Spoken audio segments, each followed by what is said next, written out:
Wordsworth as a poet. The blemishes of his poetry. Wordsworth has his limitations, and the blemishes of his poetry are many and serious. He is extremely unequal, and as he seemed incapable of writing a long poem, his best work, Arnold justly says, is not in the prelude and the excursion, but in his shorter pieces. Even the short poems contain much dull, flat, and uninspired writing, and Wordsworth stands out as a great poet only when the grain has been separated from the chaff. Coleridge too mentions as one of the defects of Wordsworth's poetry the inconsistency of the style. The sudden transactions, or rather transitions, from lines of peculiar felicity to a style not only unimpassioned but undistinguished. Another blemish which Coleridge points out is a matter of factness or laborious minuteness and circumstantiality in certain poems. Among Wordsworth's other defects may be mentioned his want of a sense of humor, his scanty dramatic power, and his meager narrative power. Now, coming to the merits of his poetry, Coleridge enumerates the following excellences of Wordsworth's poetry. First, a perfect appropriateness of words to meaning, and a frequent curiosa felicitas of distinction or the distinction and diction. Second, a freshness of thought and sentiment and perfect truths to nature in his images and descriptions. Third, a union of deep and subtle thought with sensibility, the sympathy of a contemplator from whose view no difference of rank conceals the sameness of the nature, no injuries of wind or weather, of toil or even of ignorance, wholly disguise the human face divine, last a preeminence of imaginative power. His egoism, Wordsworth valued his own feelings and experiences more than anything else and lived a life of introspection. He was not very sociable and kept mostly to himself. The result is that the best of his shorter poems deal with himself, and he writes a long poem in 14 books, The Prelude, on himself and his experiences.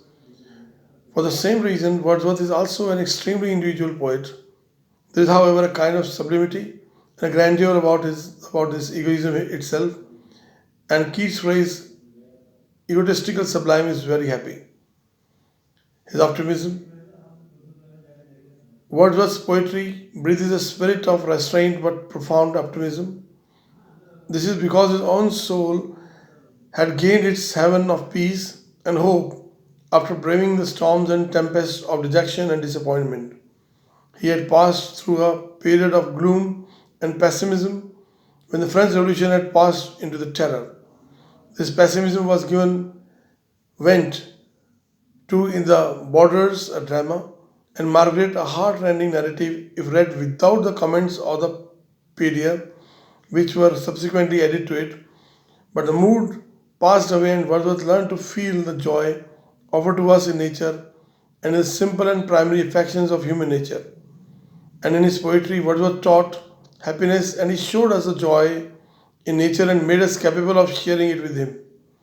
Wordsworth's poetry has given comfort and strength to many persons in their mood of disappointment and despair. His style. Wordsworth's style is extremely unequal and ranges from the sublime to the ridiculous. The style of the Immortality Ode or the Tintern Abbey poem may be spoken of as sublime, but Wordsworth can also write such trash as in the sweet shower of Cardigan, not far from pleasant Ivor Hall, an old man dwelt, a little man, it said he once was tall.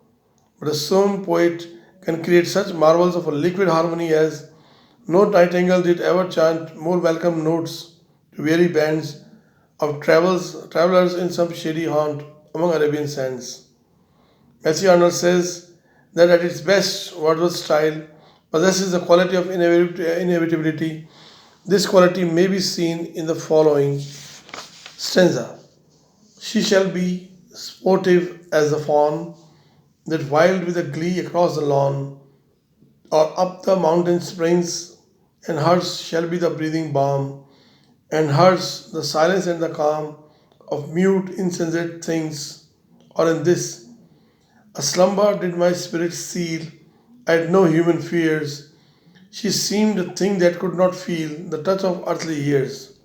Arnold justly points out that Wordsworth has no deliberate style as Milton has, and that is true, and most characteristic form of expression is seen in a fine line like this from Michael, never lifted up a single stone. Such an expression may be called bald, but it is bald as a bare mountain's tops are bald, with a baldness which is full of grandeur. So that was what we had about Wordsworth. More I would like to say about his nature obsession. Wordsworth's love of nature is not merely a love of what may be called a natural scenery. His nature poetry gives us very much more than faithful descriptions of nature, such as we find in Thomson. If we wish to read such descriptions marred by absolute fidelity to details, we should do well to turn to poets like Tennyson or Thomson or Arnold in preference to Wordsworth.